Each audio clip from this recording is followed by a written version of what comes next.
Computer, activate the threat assessment matrix. Ooh. All right. Toys, loaded guns. What are we waiting for? We can work with that. Hi, I'm Darius Sadigian, studio director at Rocksteady Studios. In our last episode, we talked about how Suicide Squad Kill the Justice League allows players to customize each character and their playstyle through story-driven mechanics. Man, if you gave me 5 minutes in there, you'd have the world's authority on microtech and all my inventions. Aw, he's so sweet. He's not gonna make it. The Suicide Squad gave us the scope, the narrative, gameplay, and then the idea of being able to expand that, be able to take this further. It's gonna feel completely fresh. In that spirit, we want to deliver totally new content at no cost for those who purchase Suicide Squad Kill the Justice League. We're back in business. All right, let's steal this shit. Today we'll discuss customization options that draw from the full spectrum of DC Comics. You'll see emotes, rival taunts, outfits, and more. We wanted to have a game that was very focused, but this time we really want to expand out with being able to dynamically update, add new content, take on feedback, and evolve the game over time. For the first time ever, we'll give you a preview of what's to come after the credits roll on our main story campaign. We always designed the game in a way that we really wanted it to be accessible for everyone. And for those players that want to delve even deeper into our gameplay and into our systems, it really is about delivering new places to explore, new worlds to be in, new stories, new characters, and creating unique ways for you to play. We're gonna give you the content you love. Speaking of, what are you doing, mate? I'm smiling. Let's dive into Suicide Squad Insider Episode 3. Welcome to Task Force X. From the onset, Suicide Squad, being a squad, felt like the right fit for the kind of game that we wanted to make. You get to play with friends, you get to play on your own, but while you are playing on your own, you're playing with a squad, always. Every aspect of our games, we always look at it through the lens of Rocksteady's treatment. And that just doesn't stop at gameplay, that doesn't stop at story. When we're looking at the social features that we've really introduced into Suicide Squad, it has Rocksteady's approach. What do we think players will have fun with? This game has the mechanics to play kind of socially competitively, like none of our games have previously, and it really fits the characters of the squad. With multiplayer, we're leaning into the competition within the squad to show off your skills, show off your mettle, be the best one. I'm a freaking superstar. The squad are working together under duress. And so it's fun to add in mechanics to encourage the players to behave in the same way. So a lot of the time what you'll actually be doing is trying to get the highest score, which luckily helps you all complete the mission, but the best player in any mission becomes the squad leader in multiplayer for the next mission. How great was I? We have leaderboards for solo play, for playing with one friend, two friends, or a 4-player squad. You're competing with everyone across the world. Cross-platform, it is the best of the best. Think you're hot shit on toast, but you're cold fart on bread. Did you see that? Tell me you did. I was like, how do you like that? Precisely. Outstanding!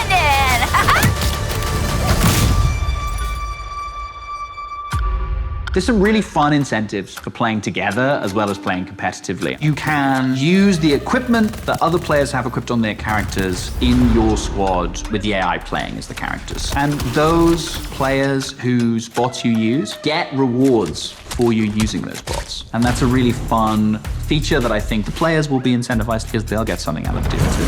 Farewell! We also have the rival taunt system, where on the leaderboards, if you pass your friends or anyone on your friends list who's also playing the game and you beat their score, when next time they log in, they'll get this kind of funny quip just to show that, oh yeah, by the way, I beat you. Home run, baby.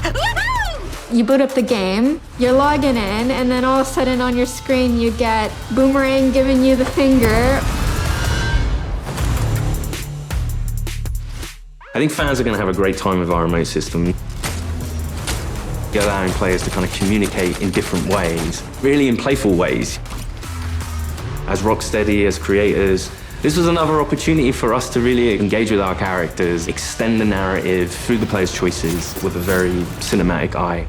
Through the game, we offer many customization options and outfits to the player. You start off in the prison, you get your prison garbs, and then you evolve to the Task Force X outfits. Yeah, right. I was thinking something more fashion forward. The outfit customization in our game is vast, to say the least.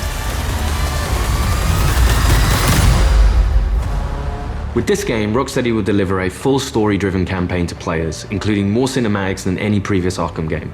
For players who survived the war against Brainiac's forces and want to keep the adventure going, Rocksteady is ready. We very much knew we had a story to tell initially, and then we wanted to carry on feeding into that, and then changing up the gameplay to have a game that was going to evolve through post-launch content.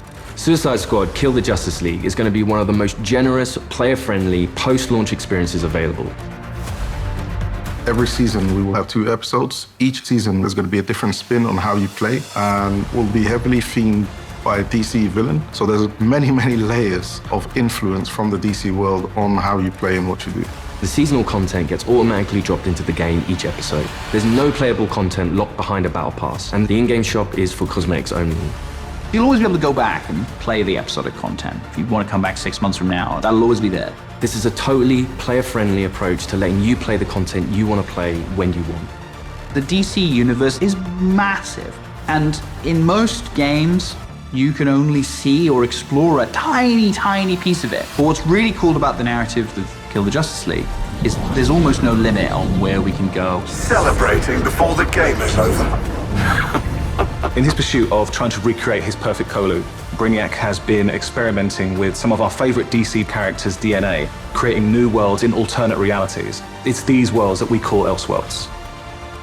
Brainiac is a genius of 12th level intelligence, but he's also trying to rebuild this civilization that he misses and is lost, and there is nothing he won't do to get there. New Kolu will be reborn. He's building a model of the multiverse. It's all gathering data. I will unlock your full potential to serve me.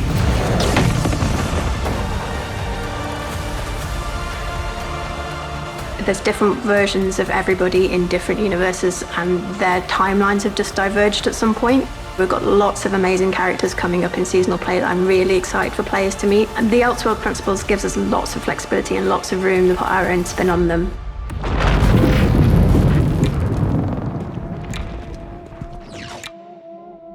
So we get to play with a bunch of cool shit from alternate universes, and then what? Retire? When Season 1 launches this March, you'll be able to unlock a new playable character for your squad, the Joker. At least buy me dinner first. The original Arkhamverse Joker has been dead for 5 years, but this is a new Elseworlds twist on the villain.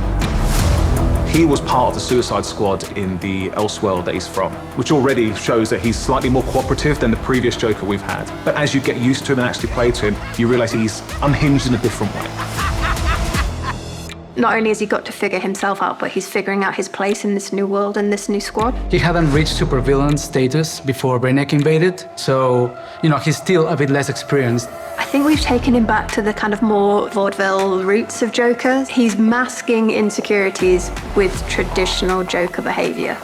But deep down, he's not sure who he is yet. Lock him up. Oh, making new friends after a move is always tough. As your mission expands deeper into the lore of the DC universe, this new version of the Joker will join your fight with his unique combat, traversal, and weaponry. His traversal is all based around a rocket-powered umbrella, which he can blast himself into the air, and then uses that to glide around, and then he can actually flip that down to grind along buildings, knocking enemies out of the way.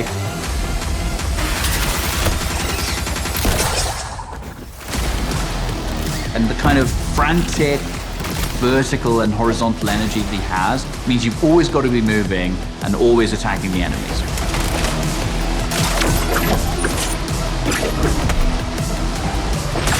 The Joker is only the first of the new squad recruits you could meet through the ongoing additions to our game. Over time, we can build up a library of characters that DC fans might not have expected to see in a video game, like a regular comic book release. I look forward to when the next issue's coming out. And in the same way, I hope people will look forward to the next episode from us. Whatever it is, I'm down. New environments, new characters, missions, challenges, gear, and more. All of this free content comes for players who own the game. We can't wait for you to see what the future holds. With Elseworlds, the possibilities are endless. How do you like that?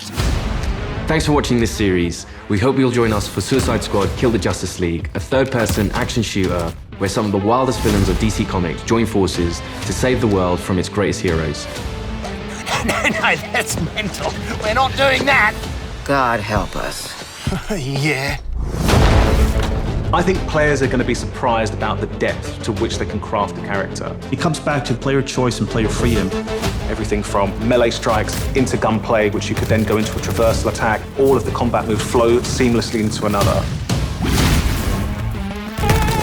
The squad can be garish, they can be loud, and playing together with your friends in a multiplayer space is a really unique experience that you can't get anywhere else.